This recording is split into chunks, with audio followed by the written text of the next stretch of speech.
Shalom, shalom, shalom, chers frères et sœurs dans le Seigneur.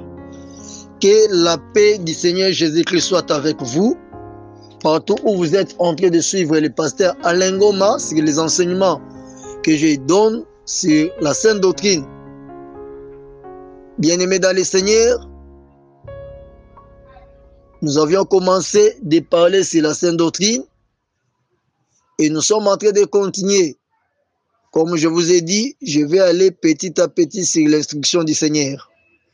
Alors, les sous-thèmes que nous avons engagés, c'était la repentance, la conversion et la nouvelle naissance. Nous avions parlé de la repentance, nous avions parlé de la conversion et aujourd'hui nous commençons de parler sur la nouvelle naissance.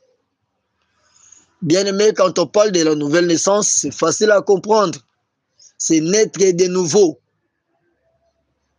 Voilà.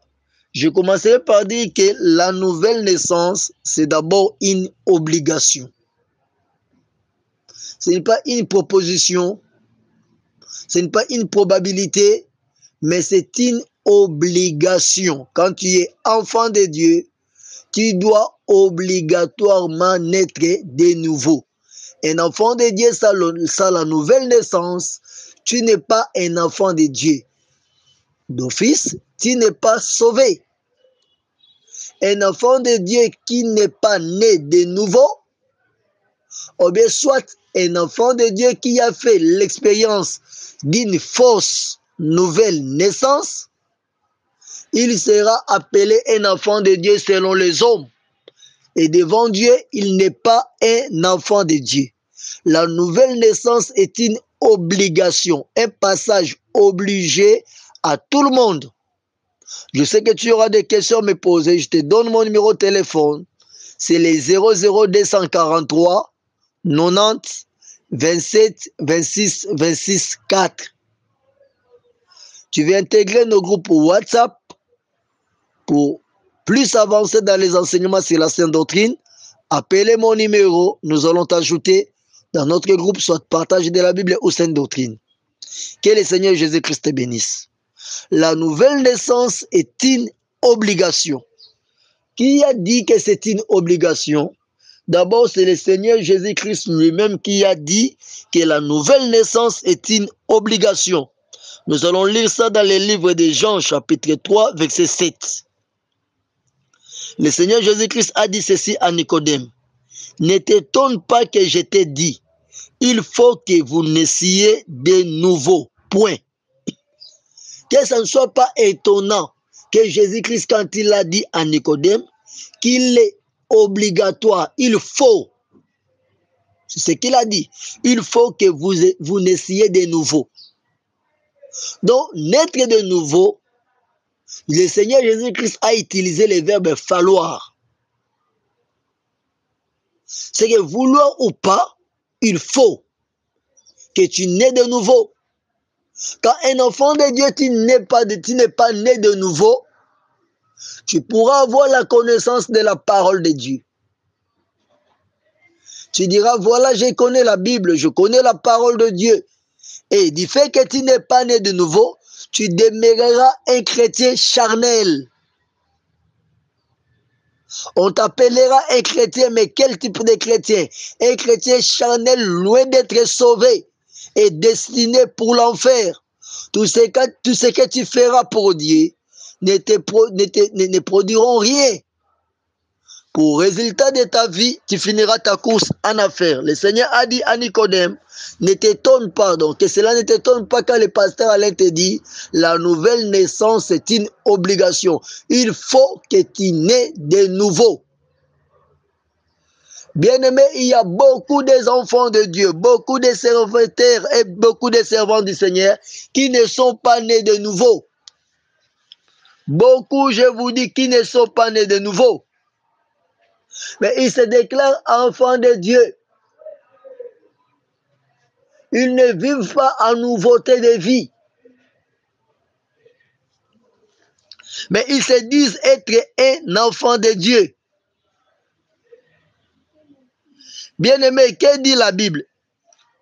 La Bible est tellement claire quand elle instruit les enfants de Dieu sur la nouvelle naissance.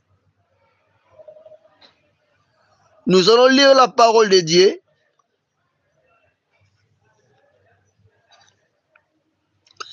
Romains chapitre 6, verset 4. Nous avons donc été ensevelis avec lui par le baptême en sa mort, afin que comme Christ est ressuscité des morts par la gloire du Père, de même nous aussi nous marchions en nouveauté de vie. Donc un enfant de Dieu doit marcher en nouveauté de vie. Ça veut dire sa vie présente, donc du fait que tu deviens enfant de Dieu, ta vie présente doit être différente de ta vie passée.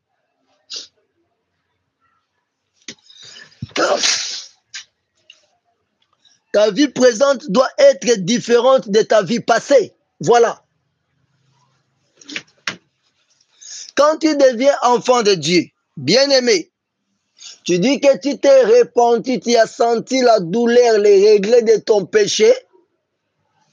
Tu t'es converti, tu as changé ton état à un autre état.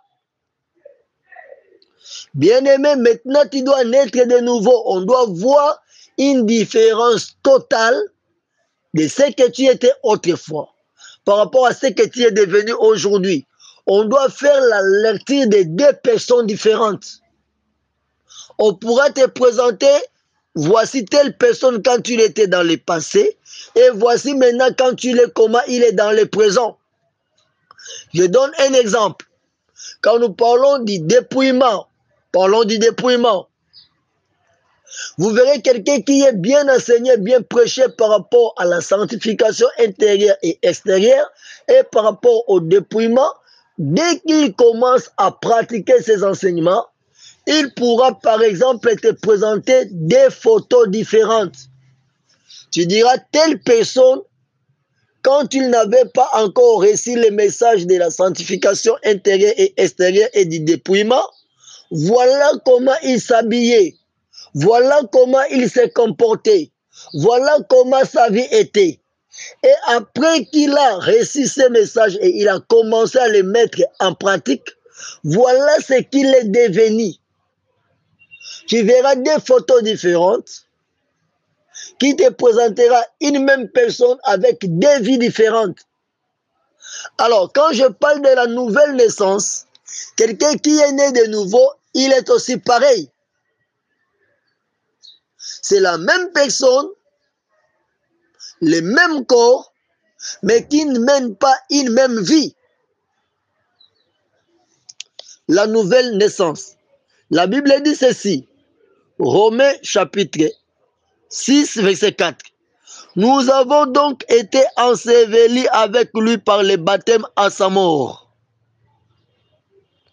Bien-aimé, laisse-moi te dire que la nouvelle naissance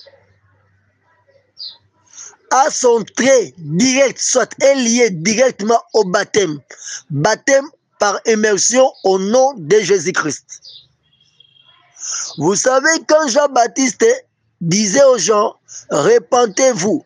Et le Seigneur Jésus-Christ disait aux gens, repentez-vous quand le royaume de Dieu est proche. Après la repentance, les gens se convertissaient, les gens devenaient de nouvelles créatures. Qu'est-ce qui s'est passé? Ils passaient directement par le baptême. Nous le verrons dans la Bible avec Nicodème. Quand le Seigneur lui dit, il faut que vous naissiez de nouveau. Quand le Seigneur parlait de la nouvelle naissance, le Seigneur lui parlait du baptême d'eau et du baptême d'esprit. Alors, quand la Bible parle dans le livre de Romains 6, verset 4, nous avons donc été ensevelis avec lui par le baptême à sa mort. Ça veut dire quoi? Quand tu es en Christ, en Jésus-Christ, tu nais de nouveau, tu dois être enseveli avec Jésus-Christ par le baptême à sa mort. Ça veut dire que tu dois mourir par rapport au monde et naître de nouveau par rapport à la parole de Dieu. Devenir une nouvelle créature. Quelqu'un qui a fait l'expérience de la nouvelle naissance, mais pendant qu'il a fait l'expérience de la nouvelle naissance, sa vie présente n'a rien de différent par rapport à sa vie passée. C'est qu'il n'est pas né de nouveau. D'office, il n'est pas enfant de Dieu. Et d'office, il n'est pas sauvé. D'office, il n'ira pas au ciel. Il est perdu d'éternité en éternité et il est destiné pour la faire. La nouvelle naissance. Et quand la Bible dit, dans le livre de Romains 6,4, nous avons donc été ensevelis par lui, avec lui par le baptême à sa mort, afin que, dans le but que, comme Christ est ressuscité des morts par la gloire du Père, de même nous aussi nous marchions en nouveauté de vie. Bien-aimé, quand tu ne marches pas en nouveauté de vie, tu n'as pas une vie nouvelle. Ton présent d'ailleurs présente les mauvaises qualités plus pures par rapport à ce que tu étais auparavant. Et tu te déclares enfant de Dieu, tu crains Dieu, je suis dans la sainte doctrine. Mais tout le monde t'accuse que tu as une vie sale. Tu as une vie pleine de péchés, tu n'es pas propre. Tu es souillé. Tout le monde regrette de ce que tu es devenu parce que ta conduite ne reflète de loin, ne reflète pas ce que tu devais être comme enfant de Dieu. Bien-aimé, ne dis pas que je suis né de nouveau. Ne dis même pas que je suis sauvé. Ne dis même pas que j'attends un ciel nouveau, j'attends l'enlèvement de l'église. Non. Un enfant de Dieu qui a marqué sa nouvelle naissance, le signe qui fera voir qu'il n'est pas né de nouveau, lui-même, il ne va pas sentir un changement, une différence entre sa vie passée et sa vie nouvelle. Nous connaissons et nous sentons cette différence, même dans notre corps, même dans notre âme, même dans notre esprit. L'expérience de la nouvelle naissance s'est faite dans ces 3 degrés, soit dans ces 3 niveaux. Et dans mon esprit, je vais sentir que je suis transformé. La nouvelle naissance va faire que mon esprit soit touché et les choses que je trouvais autrefois pour moi étaient des bénéfices, étaient des gains, je vais les regarder comme une perte.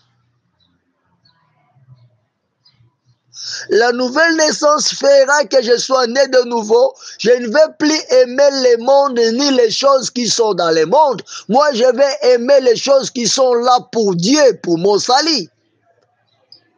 J'aurai une intelligence transformée. Je deviendrai une autre personne différente. Donc, je vais vivre une vie nouvelle. Que dit la Bible? Nous allons lire le livre de Romains, chapitre 12, verset 1 et verset 2. Il est écrit ceci. Je vous exhorte donc, frères, par les compassions de Dieu, à offrir vos corps comme un sacrifice vivant, saint, agréable à Dieu, ce qui sera de votre part un culte raisonnable.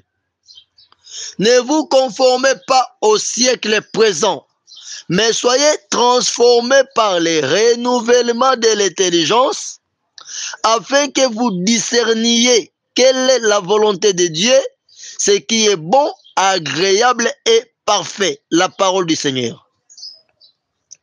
Bien-aimé Paul, il exhortait les enfants de Dieu par les compassions de Dieu, ayant un cœur vivement touché, plein de compassion, plein de pitié. Et il demandait aux enfants de Dieu que chacun puisse offrir son corps comme un sacrifice vivant. Ça veut dire quoi? Autrefois, quand il n'avait pas fait l'expérience de la nouvelle naissance, il pouvait traiter son corps comme il veut. Voilà, j'ai dit que l'expérience de la nouvelle naissance doit être faite à partir de ton esprit, de ton âme, aussi de ton corps. Ici, Paul commence par demander aux enfants de Dieu d'offrir chacun son corps comme un sacrifice vivant. Pas de commencer par offrir son esprit et son âme. Oui, ton corps d'abord.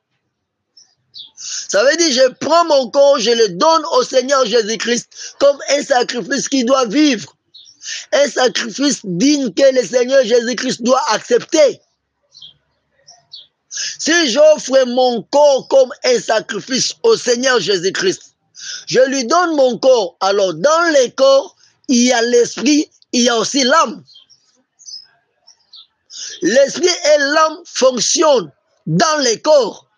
Voilà pourquoi quand le corps meurt, on ne parlera plus de ton esprit, même pas de ton âme. Tu vas vivre maintenant dans un monde invisible qui n'est pas ce monde. On finira par t'oublier. Quelqu'un qui est enfant de Dieu, qui offre son corps comme un sacrifice vivant au Seigneur Jésus-Christ, il va maintenant vivre en nouveauté de vie. Il va changer sa vie. Quand tu offres ton corps comme un sacrifice vivant au Seigneur Jésus-Christ, le Seigneur prendra ton corps. Il va maintenant transformer et ton corps, et ton esprit, et ton âme. C'est alors on dira tu es né de nouveau. Voilà. Quelqu'un qui déclare être né de nouveau, mais il n'a pas encore offert son corps à sacrifice, comme sacrifice vivant au Seigneur Jésus-Christ, tu n'es pas né de nouveau. Le changement de la nouvelle naissance, on le verra, avant de le voir dans ton esprit et dans ton âme, on commencera à le voir d'abord par ton corps. C'est ton corps qui doit être offert au Seigneur Jésus-Christ comme un sacrifice vivant. Romains 12, verset 1 à 2. C'est ton corps qui doit être offert au Seigneur Jésus-Christ comme un sacrifice saint. Tu dois savoir tenir ton corps dans la sanctification, dans la sainteté. Quand tu es né de nouveau, tu donnes ton corps afin que ton corps puisse vivre dans la sainteté, dans la sanctification. Quand on te voit, tu sais pourquoi quand on dit aux enfants de Dieu, montre-moi ta photo de ta vie passée et ta photo de ta vie présente. Oui, je sais, il est vrai. Il y a beaucoup des enfants de Dieu qui vivent par hypocrisie, par apparence. Quand tu vois son corps, tu dis vraiment, il est dans la sanctification, dans la sainteté. À voir son apparence, il craint Dieu. Mais au contraire, il est un vrai hypocrite. Oui, beaucoup des enfants de Dieu vivent comme ça. Voilà pourquoi, même pour la nouvelle naissance doit comporter ces trois parties, doit être visible dans le corps qui doit vivre, être vivant devant Dieu et qui doit être dans la sanctification. Pas seulement dans le corps qui doit vivre et être dans la sanctification devant Dieu, c'est aussi dans ton âme et dans ton esprit qui doit être dans la sanctification devant Dieu. Voilà. La nouvelle naissance. Bien-aimé, tu dois vivre, ton corps doit être agréable à Dieu. Ton corps, je dis bien. Quelqu'un qui est né de nouveau, nous commençons par la nouvelle naissance qui est visible dans le corps. Nous commençons par la nouvelle naissance qui est visible dans le corps. Tu dois naître de nouveau, être agréable à Dieu. Alors, quand tu es agréable à Dieu, tu vis dans la sainteté, soit dans la sanctification, tu offres ton corps comme un sacrifice vivant à Dieu.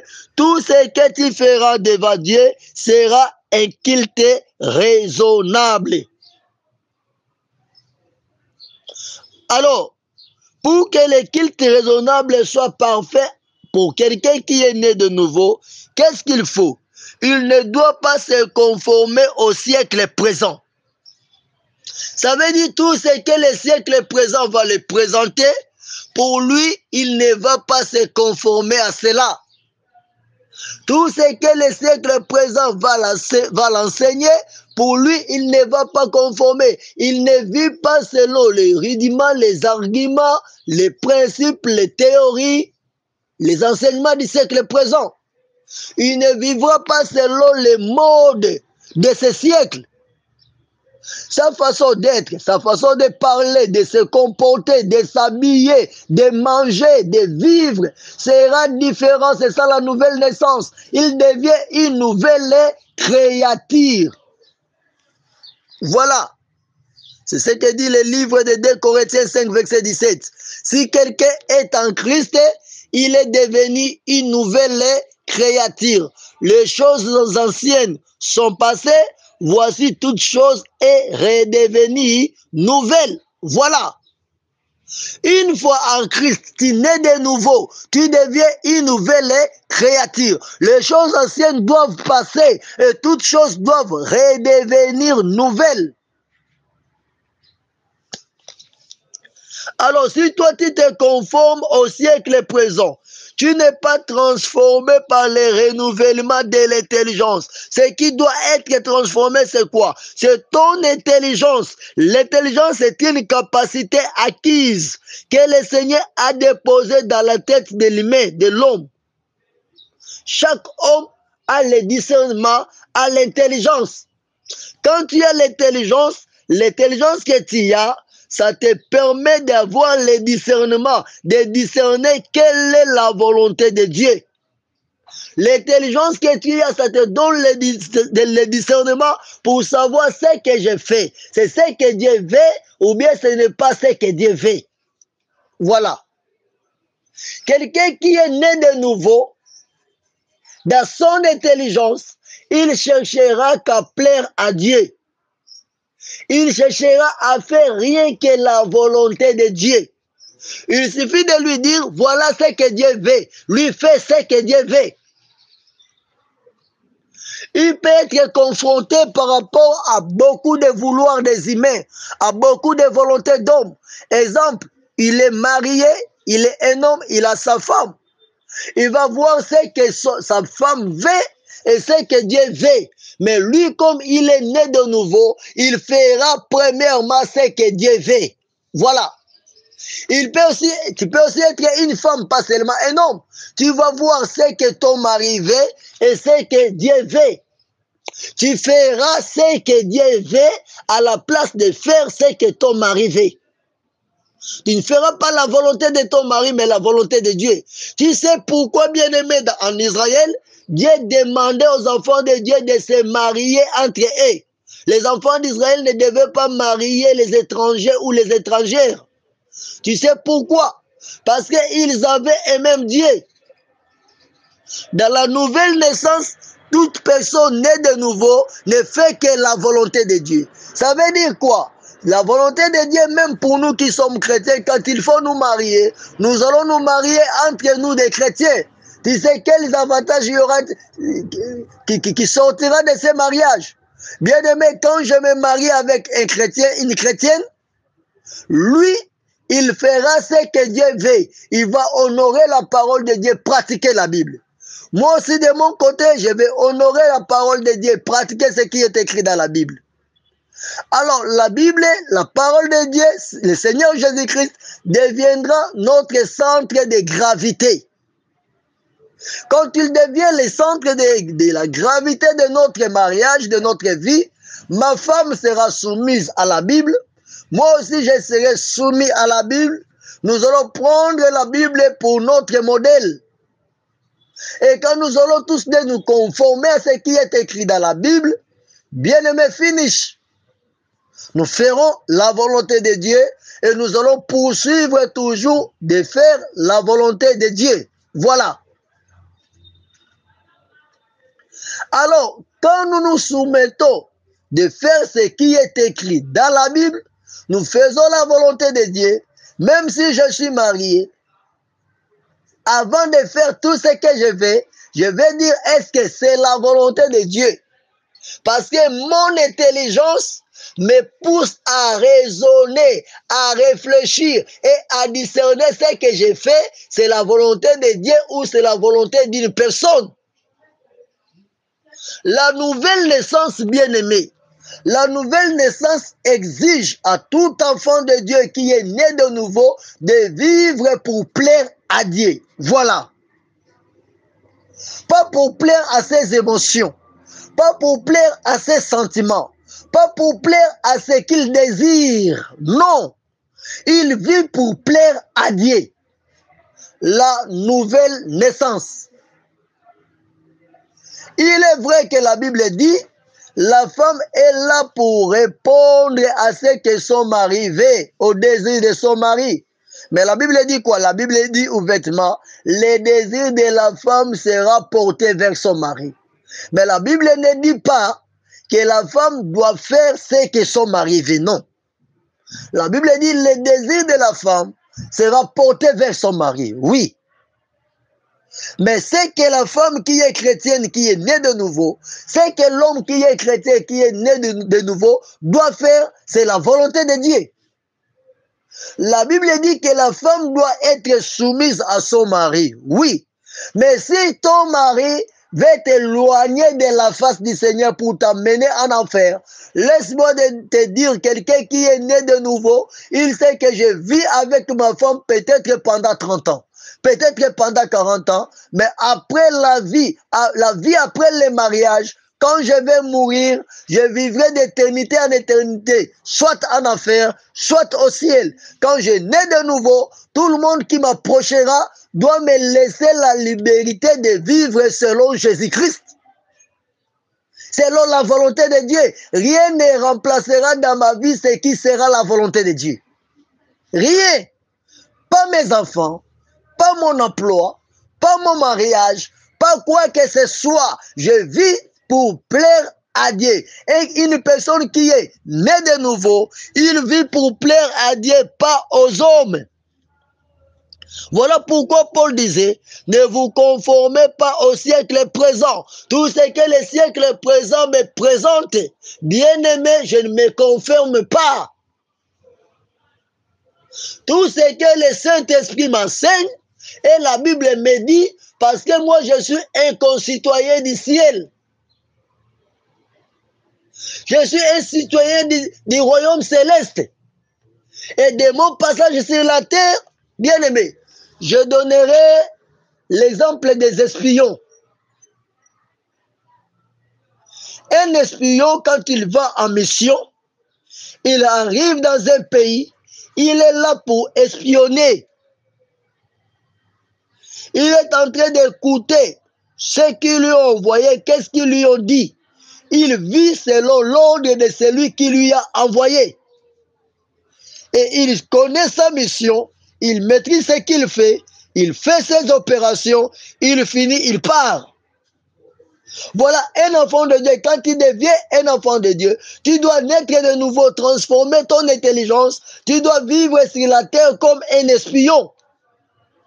Même si tu te maries, même si tu trouves un emploi, même si aujourd'hui tu as des enfants, tu vis sur la terre comme un espion. Tu écoutes ton Dieu qui t'a transformé pour devenir une nouvelle créature. Tu écoutes le Seigneur Jésus-Christ, tu fais ce que le Seigneur te demande de faire. Parce que sur la terre, tu es un pèlerin. Tu es un passager, tu es un espion. D'ailleurs, le diable est en colère contre toi. Le diable sera tellement en colère contre toi quand tu es en train de vivre pour plaire à Dieu. Voilà la nouvelle naissance. Si ce n'est pas le cas pour toi, tu seras appelé un soi-disant chrétien. Un soi-disant frère en Christ, une soi-disant sœur en Christ. Si tu veux être un vrai chrétien, bien-aimé, après ta repentance, tu dois vivre ta vraie repentance, tu dois vivre la vraie conversion. Après la vraie conversion, tu dois vivre une vraie nouvelle naissance. Je dis bien une vraie nouvelle naissance. Tout pas que tu vas marquer sur la terre, tu dois marquer tous tes pas avec prudence. Sachant que tu vis là où il y a des loups et toi tu es un brebis. Tu dois parler avec réserve.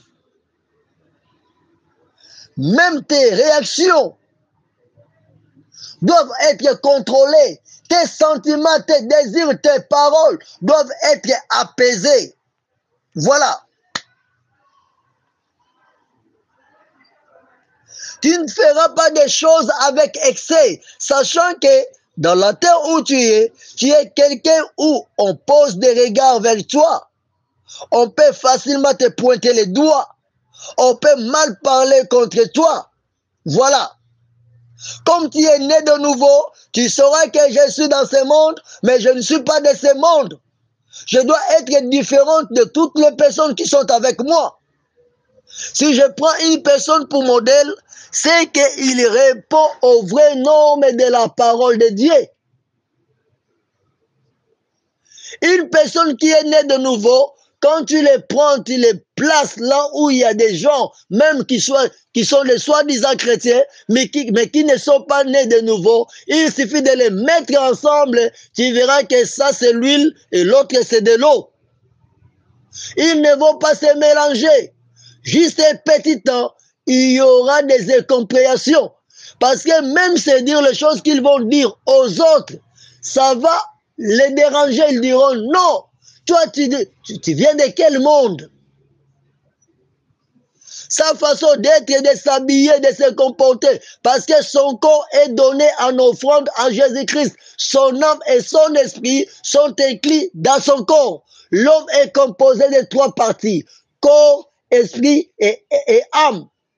Quand tu dis que tu es né de nouveau, tu as l'intelligence transformée et c'est ton corps que tu as donné à Jésus-Christ. Ça a donné au Seigneur Jésus-Christ ton esprit et ton âme qui n'est pas aussi né de nouveau. Tu sais quoi? Si quelqu'un donne à une personne tout son corps, c'est qu'il donne à cette personne toute sa vie. Pourquoi? Quand on tue sur ton corps, ton âme et ton esprit ne peuvent plus continuer de vivre sur la terre. Quand la Bible dit que nos corps doivent être donnés à Dieu en sacrifice pour que ça soit agréable à Dieu, ça veut dire quelqu'un qui donne à Dieu son corps, il est prêt à donner à Dieu, c'est qu'il a donné à Dieu tout ce qu'il est. Quand on donne son corps, on donne et son corps, et son esprit, et son âme. Voilà la nouvelle naissance. Bien aimé, une personne, un chrétien qui est né de nouveau, il est différent de tout le monde. Même dans l'entreprise, même dans les marchés, même dans l'église, nous faisons facilement la lecture de dire non, telle personne est différente de l'autre. Tel frère, telle sœur est différent de l'autre. Parce que c'est une personne qui a une nature qui n'est pas de ce monde. Même une façon de voir les choses qui est différente de ce que le monde voit. Un vrai chrétien né de nouveau, il peut parler de la politique. Écoutez-moi, il peut parler de la politique si tu lui poses une question sur la politique, mais il ne vivra pas par rapport aux choses de la politique. Ça ne sera pas sa préoccupation. Si tu lui parles de la politique, il t'écoute, il te répond, mais lui, son désir est de te parler sur la Bible et de te parler de la Bible.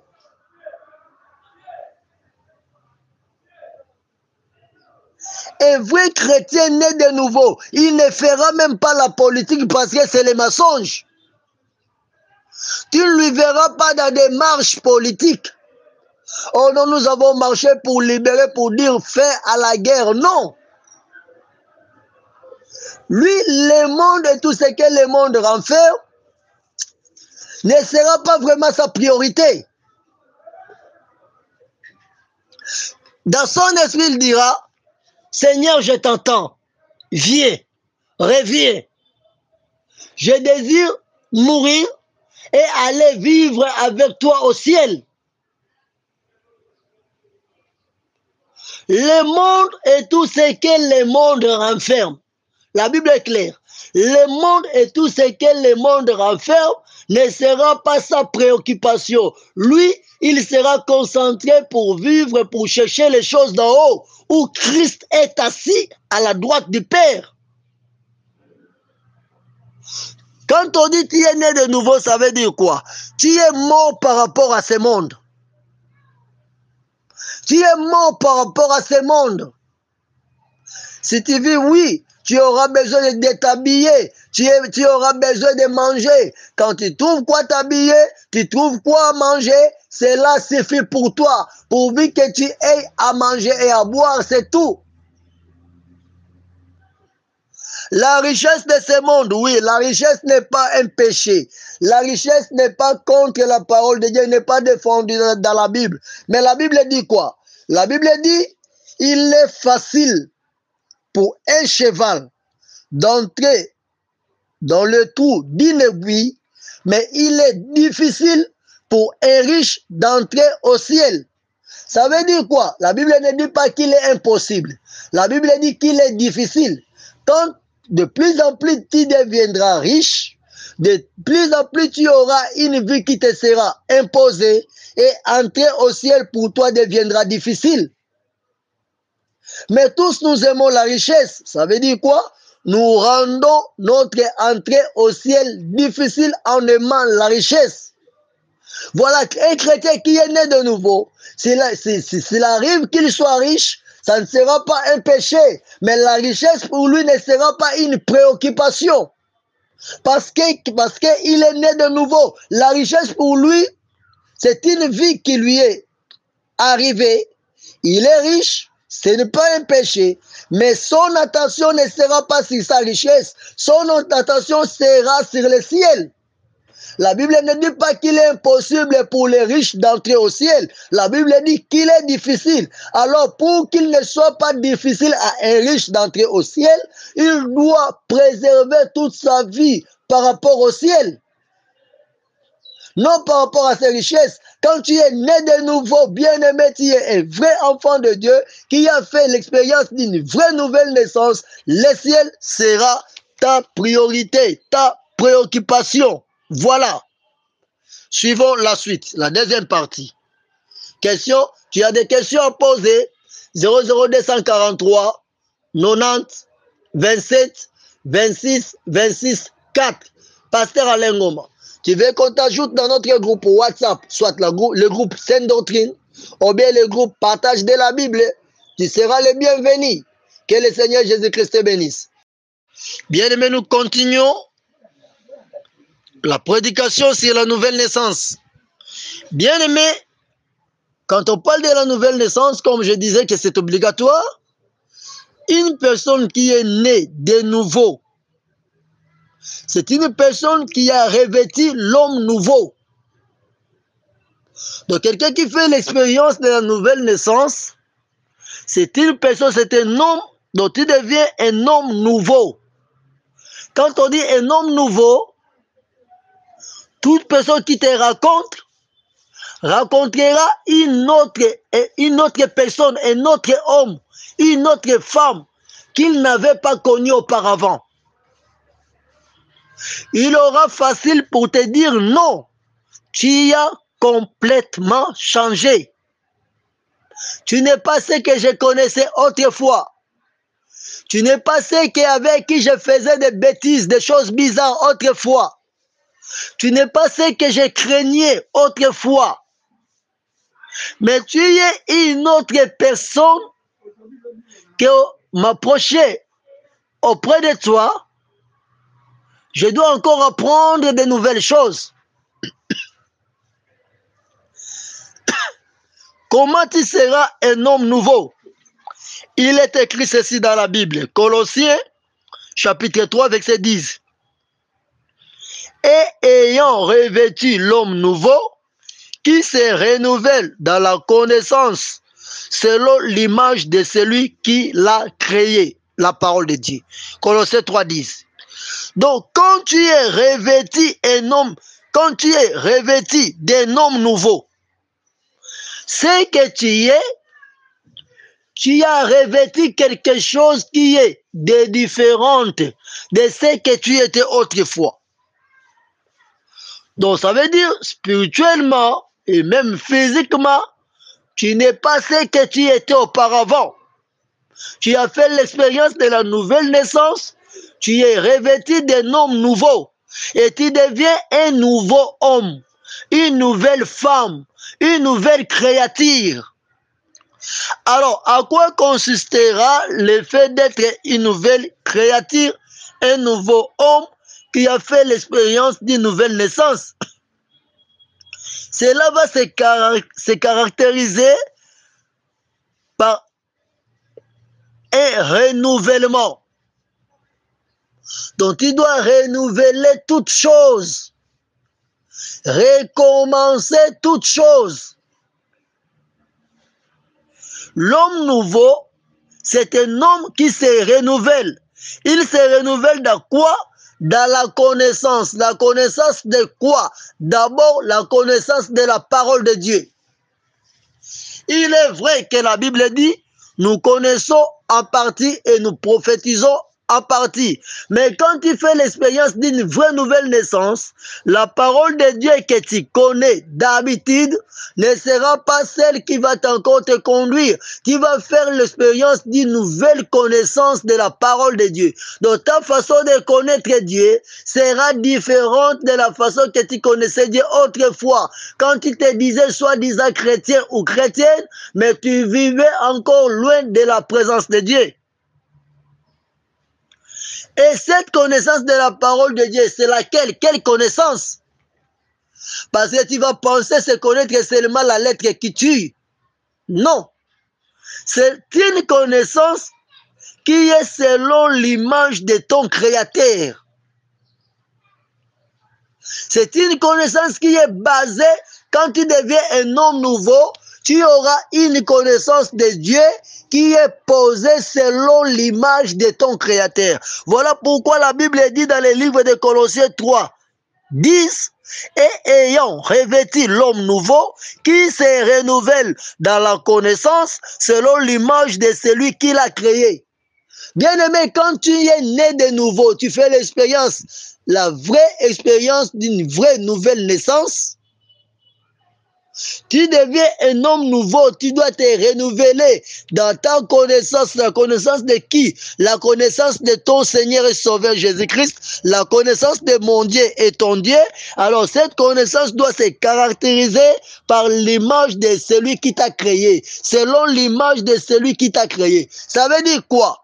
Quand tu es né de nouveau, tout ce que tu dois réfléchir, tout ce que tu dois faire doit être fait selon l'image de ton Créateur, qui est celui qui t'a créé. Tu as été créé par Dieu, par la parole de Dieu. Tu as été créé, laisse-moi te dire directement, par Jésus-Christ. Et la connaissance que tu as, ça sera une nouvelle connaissance qui doit se renouveler si ta connaissance est basée selon ton Créateur. Ça veut dire quoi? Avoir une connaissance basée selon ton Créateur. Bien-aimé, écoute ce que je vais te dire. Ça veut dire, selon l'image de ton... Avoir une connaissance basée selon l'image de ton Créateur, ça veut dire, la Bible dit au commencement, Dieu créa l'homme et la femme à son image. Ça veut dire quoi? Ton corps doit être conservé et vivre, marcher, faire tout selon l'image de ton Créateur. Ton corps doit être gardé selon l'image de ton Créateur. Ça veut dire quoi? Tout ce qui compose ton corps. Exemple, quand Adam et Ève avaient péché, Dieu leur avait fait des feuilles pour qu'ils se couvrent. Ça veut dire quoi? Dieu avait caché leur nudité. Tu dois t'habiller pour cacher ta nudité. Voilà. C'est ça l'image de ton Créateur. Il ne veut pas voir ta nudité dehors. Quand tu es né de nouveau, quand je m'habille, je ne laisserai pas qu'une autre personne fasse la lecture de ma nudité. La lecture d'une partie intime de mon corps. C'est ça, être né de nouveau selon l'image de ton Créateur. Ça veut dire quoi? Ta façon de t'habiller, de ta tête, à commencer par ton cou, jusqu'à tes pieds. tu dois garder ton corps. Voilà, quand nous demandons à nos mamans, quand elles s'habillent, elles doivent garder les parties intimes de leur corps pour leur mari. Même les hommes, nous devons garder les parties intimes de nos corps pour nos femmes. Je ne dois pas m'habiller de façon que toutes les parties de mon sexe sont lisibles, sont visibles. Non. Je vais bien parler sur ça quand j'arriverai sur les dépouillements. Donc je dois vivre selon l'image de mon Créateur. Ça veut dire quoi? Mon corps, mon esprit et mon âme, la connaissance que j'ai du Seigneur fera que je puisse les conserver selon l'image de son Créateur. Quelle est l'image de Dieu par rapport à l'intelligence de l'homme? Par rapport à l'esprit et à l'âme d'un homme, d'une personne? Par rapport au corps d'une personne? Quand je suis un homme nouveau, tout ce que je suis doit être par rapport à l'image de mon Créateur. Si ce que je suis n'est pas conforme à l'image de mon Créateur, bien-aimé, sache-le, ta connaissance, tout ce que tu connais de Dieu et tout ce que tu fais ne va pas glorifier le Seigneur. La nouvelle naissance. Je donne les enseignements de base sur la Sainte Doctrine. Voilà pourquoi j'oriente ma prédication pour te dire, quand on parle de la Sainte Doctrine, les apôtres, quand ils prêchaient la parole de Dieu, ils prêchaient pour préserver l'authenticité de la Sainte Doctrine. Lisons encore le livre d'Éphésiens chapitre 4, verset 24. Pour comprendre être un homme nouveau, c'est quoi? Éphésiens 4, 24, la Bible dit ceci. Et à revêtir l'homme nouveau, créé selon Dieu, dans une justice et une sainteté qui produit la vérité, la parole du Seigneur. Bien-aimé, quand tu es revêtu d'un homme nouveau, ça veut dire quoi? Tu as fait l'expérience de la nouvelle naissance. Tu deviens un homme, une femme créée selon l'image de Dieu. Donc, soit créé selon Dieu. Être créé selon Dieu, ça veut dire quoi? Pour qu'on te déclare que tu es créé selon Dieu, tu dois vivre dans une justice et une sainteté qui produit la vérité. Ta vie doit marcher dans la justice et dans la sainteté. Voilà. Quand tu deviens un homme né de nouveau, qui a fait une nouvelle naissance, la différence entre toi et d'autres personnes sera au niveau de la justice et au niveau de la sainteté. Soit au niveau de la justice et au niveau de la sanctification, et la vraie sanctification alors. Si tu es devenu un nouveau homme, un homme nouveau, un homme né de nouveau, un homme qui a fait la nouvelle naissance, cette expérience-là, dans le vrai, tu dois vivre et dans la justice. Ça veut dire quoi? Être juste c'est quoi? C'est faire des choses conformes à la volonté de Dieu, soit à la parole de Dieu. Être juste, c'est pratiquer la parole de Dieu à la lettre. C'est devenir ennemi des mensonges. Et la Bible dit, et à revêtir l'homme nouveau créé selon Dieu dans une justice et une sainteté qui produit la vérité. Ça veut dire, quand tu es né de nouveau, la vérité que tu vas recevoir doit produire en toi la justice et la sainteté. Tu verras un enfant de Dieu qui déclare qu'il est né de nouveau, mais il ne marche pas dans la sanctification. Combien de pasteurs que nous sommes, combien d'évangélistes que nous sommes, combien de prophètes, de docteurs, des apôtres que nous sommes. Nous parlons, nous prêchons aux autres la sanctification, la justice de Dieu, mais nous-mêmes, nous n'arrivons pas à bien les pratiquer. Bien-aimés, Nous serons des poteaux indicateurs en train de montrer aux autres la voie du salut pour qu'ils soient sauvés. Et nous-mêmes, nous ne serons pas sauvés, nous irons en enfer. Si je suis pasteur, je dois être juste, pratiquer la parole de Dieu conformément à la volonté de Dieu et vivre moi-même, pratiquer la vraie sanctification. Vivre dans la sainteté. Si tu es né de nouveau, tu es frère, tu es sœur en Christ, tu ne dois pas parler de la nouvelle naissance si toi-même tu n'es pas juste, tu ne vis pas dans la justice de Dieu, tu ne pratiques pas la parole de Dieu et tu ne vis pas dans la sainteté. Or que vivre dans la sainteté, ça doit t'imposer beaucoup de discipline. Beaucoup de discipline, bien-aimé. Il y a des choses que tu dois quitter pour ne plus revenir par là. Il y a même, laisse-moi te dire, des personnes que tu dois quitter. Il y a même des travaux que tu ne peux pas faire. Je donnerai un exemple. Les pasteurs Alain Ngoma que tu écoutes aujourd'hui, je ne travaille pas. Moi, mon œuvre, c'est l'œuvre de Dieu. Mon travail, c'est l'œuvre de Dieu. Quand je te prêche comme ça, pour moi, j'ai fait mon travail. Tu sais, j'ai un beau-frère qui est responsable à une des sociétés ici qui travaille à la brasserie. On l'appelle Bras Congo. Et il est responsable de tous les conducteurs au Bras Congo.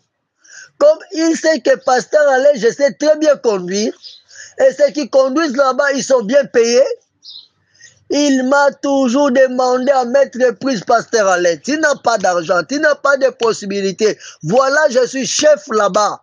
Je t'appelle, viens, je te donne un véhicule, tu vas commencer d'aller pour aller vendre les boissons, et les boissons dénivrant tout, tu vas les vendre. Dans les gros véhicules comme conducteur. À la fin du mois, tu seras bien payé. Je lui dis, grand frère, beau frère, écoute-moi. Moi, je ne fais pas tout ce que tout le monde fait.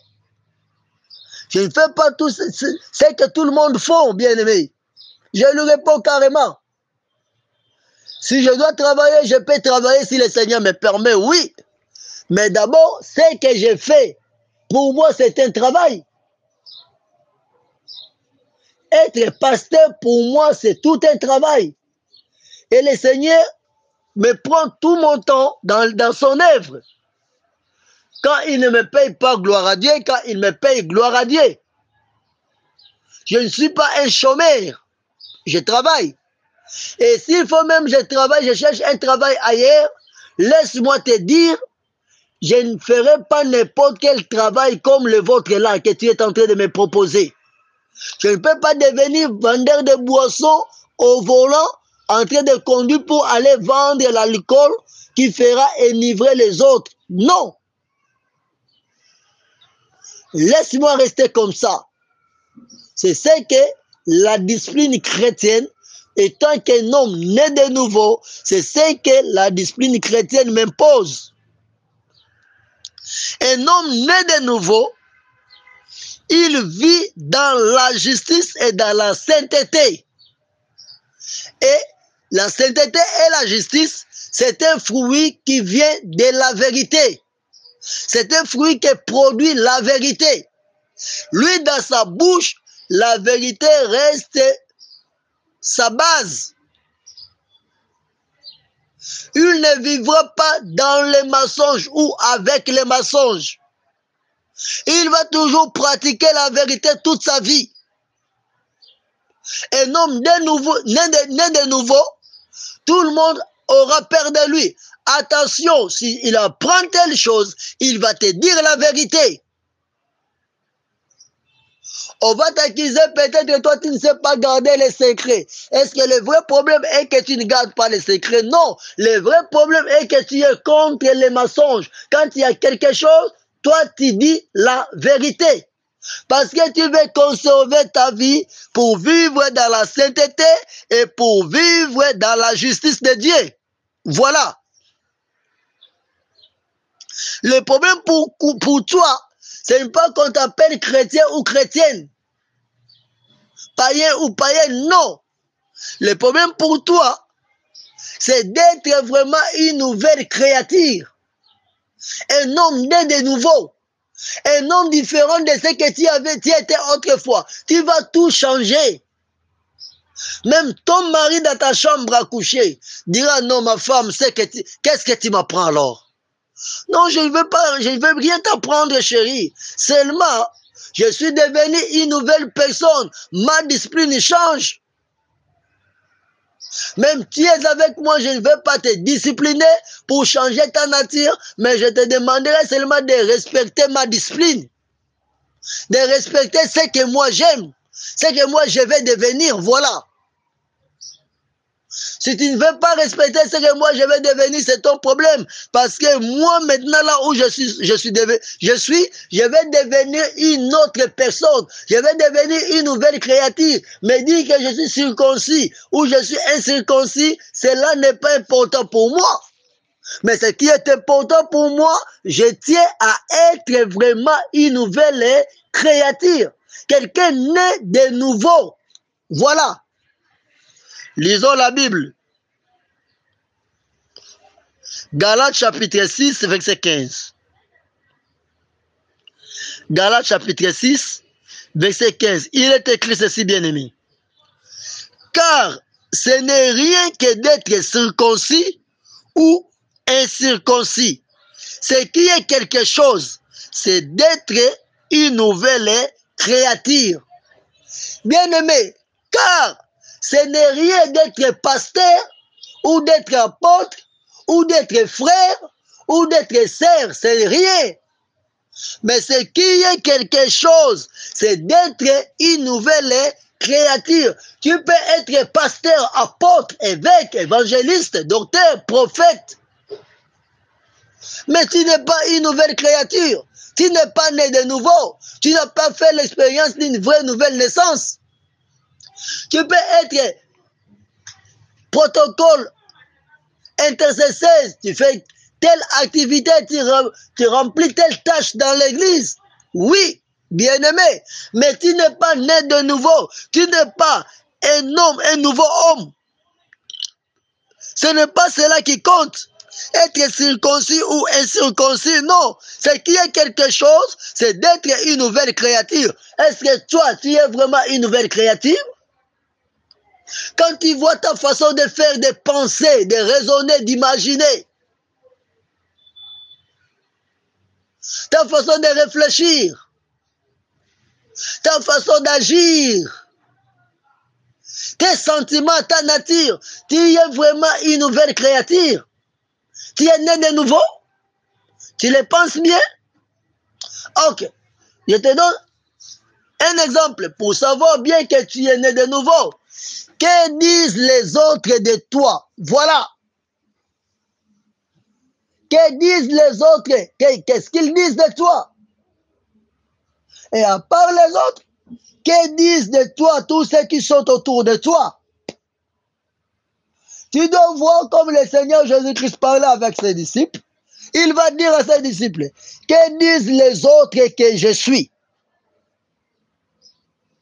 Les disciples commencent à répondre à Jésus-Christ. Et après, il va leur poser la deuxième question. Que dites-vous que moi je suis? Tu dis que tu es né de nouveau. Mais ça va s'en suivre d'un témoignage. Les autres vont témoigner pour toi. Non, voilà. Il est maintenant digne de confiance. Il n'est pas ce qu'il était autrefois. Quand l'apôtre Paul avait rencontré le Seigneur, l'église avait peur de l'apôtre Paul parce qu'il maltraitait l'église. Quand ils ont compris qu'il était converti, qu'il était né de nouveau, qu'il s'était repenti, cette fois-ci l'église avait confiance en lui. L'église témoignait différemment de l'apôtre Paul par rapport à ce que l'église connaissait de l'apôtre Paul autrefois. La nouvelle naissance. Quand tu fais l'expérience de la nouvelle naissance, il y aura un témoignage pour toi. Et le témoignage ira très loin. Tout le monde qui te verra dira non, non, non, non, non. Voilà, il a changé. Ce n'est pas la même personne. Pas seulement les autres. Comme Jésus-Christ avait posé la question aux disciples. Que disent les autres que je suis? Après, il a dit, que dites-vous que je suis? Ceux qui sont auprès de toi, autour de toi, doivent aussi avoir les mêmes témoignages. Tu verras quelqu'un qui dit qu'il est né de nouveau, mais autour de lui, on affirme toujours un faux et un mauvais témoignage contre lui. À moins qu'on le fasse injustement. Si on le fait injustement, ça va. Là, c'est pas ton problème. Mais s'ils sont honnêtes, ils vont dire vraiment ce que toi tu es. Ils vont rendre un témoignage et un vrai témoignage alors. Voilà.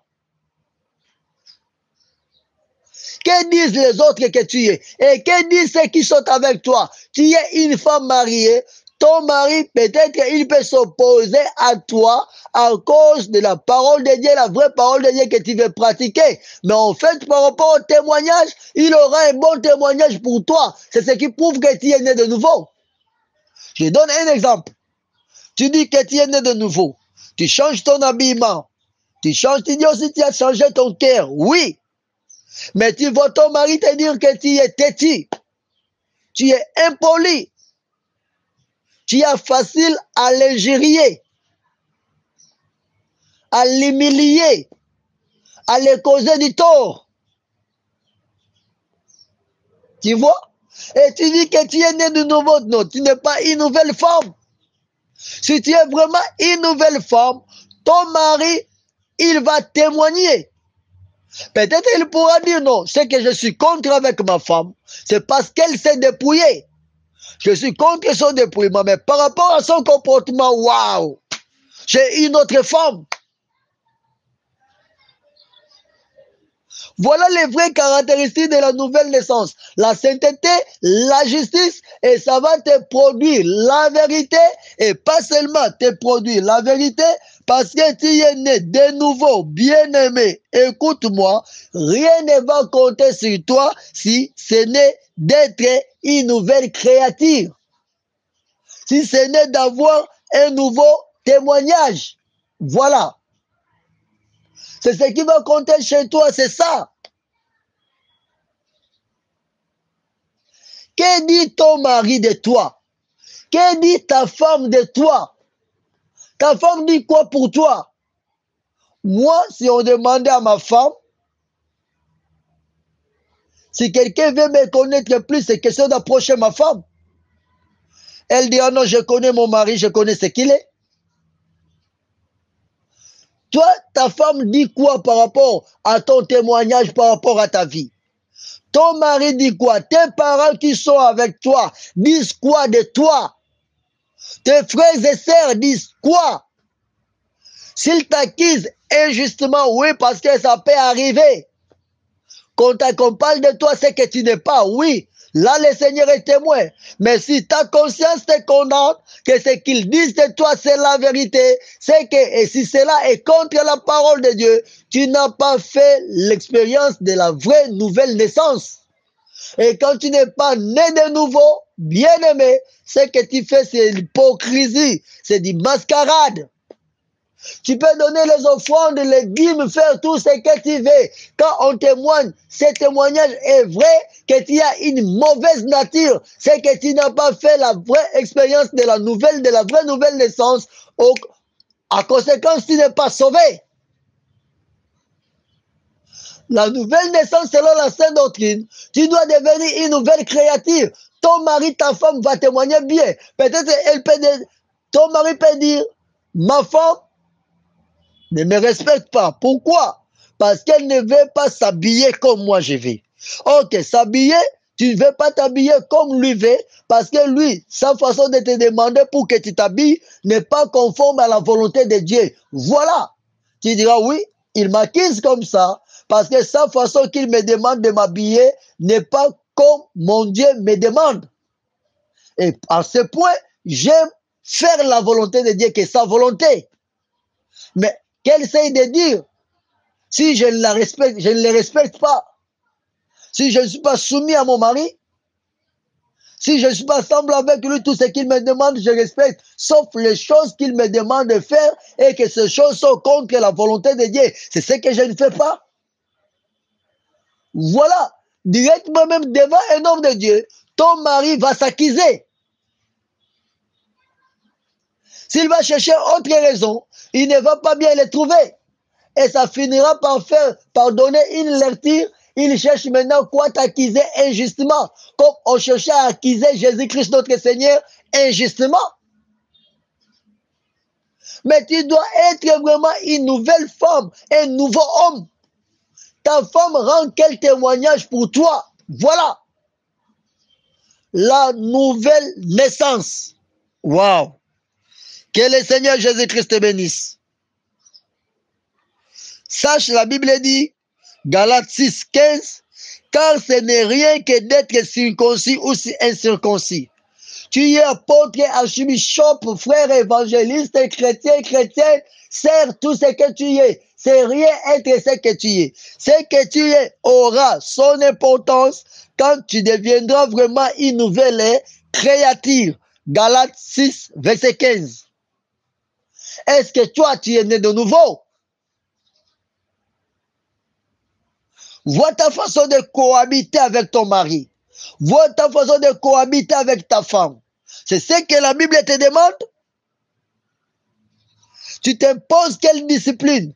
Tu t'imposes la discipline chrétienne basée sur la parole de Dieu parce que tu es né de nouveau.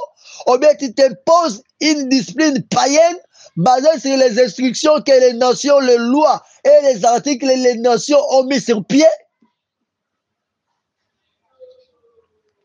Tu dois déclarer que c'est mon droit, voilà, je paie. Non, un chrétien né de nouveau déclare ce que la Bible dit, voilà, je dois le faire.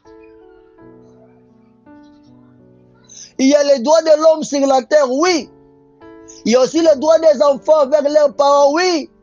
Il y a les droits des parents vers les enfants, oui.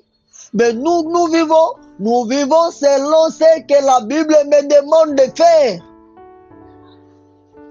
C'est ce qui fait que je sois une nouvelle créature, un homme né de nouveau, un homme qui a fait une vraie expérience de la nouvelle naissance. Es-tu né de nouveau? Rentre dans ta chambre à coucher. Revois ta relation avec ton mari, il n'y a pas d'hypocrisie. Revois ce que tu fais en cachette. Il n'y a pas d'hypocrisie. Il n'y a pas de moins sérieux. Revois la façon que tu traites ta femme à la maison, que tu traites ton mari à la maison. Est-ce que tu es vraiment né de nouveau? Tu vis vraiment selon la loi de Dieu? Moi je te dis, la Bible me dit que la femme soit soumise à son mari, c'est ce que je vais te dire. Seulement si ton mari te demande de faire des choses qui sont contre la parole de Dieu, ce qui te conduit, c'est la parole de Dieu, tu diras non à ton mari, comme tu diras non à ta femme. Comme tu peux dire non à tes parents s'ils te demandent de faire des choses qui sont contre ta sainteté et ta justice. Qui ne fera pas que tu gardes les instructions de quelqu'un qui devient un homme nouveau. Tu dois dire non. Es-tu né de nouveau? Alors nous allons voir maintenant dans la Bible une personne que le Seigneur lui-même parlait à cette personne sur la nouvelle naissance. Qui est cette personne? C'est bien Nicodème. Le Seigneur Jésus-Christ parlait à Nicodème sur la nouvelle naissance. Qu'est-ce qui s'est passé à la rencontre du Seigneur Jésus-Christ avec Nicodème, qui était le docteur de la loi? Voilà, la nouvelle naissance. S'il y a des questions à me poser, mon numéro est là, 00243 90 27 26 26 4. Pasteur Alain Ngoma. Tu veux intégrer le groupe Partage de la Bible? Appelle-moi, tu vas intégrer ce groupe. Tu veux intégrer le groupe La Sainte Doctrine? Appelle-moi, je vais t'ajouter. Bien que ces enseignements que je dispose, c'est pour le groupe La Sainte Doctrine. Il y a des fois, ça peut passer aussi dans le groupe Partage de la Bible. Mais pour en bénéficier plus si tu es dans le groupe La Sainte Doctrine, là je suis le seul qui prêche qui dispense les enseignements. Et ça va plus t'aider et te bénir. Le numéro est là, 00243 90 27 26 26 4. Tu as des questions à poser, pose des questions. La nouvelle naissance, la rencontre du Seigneur Jésus-Christ avec Nicodème à suivre. Que le Seigneur Jésus-Christ vous bénisse.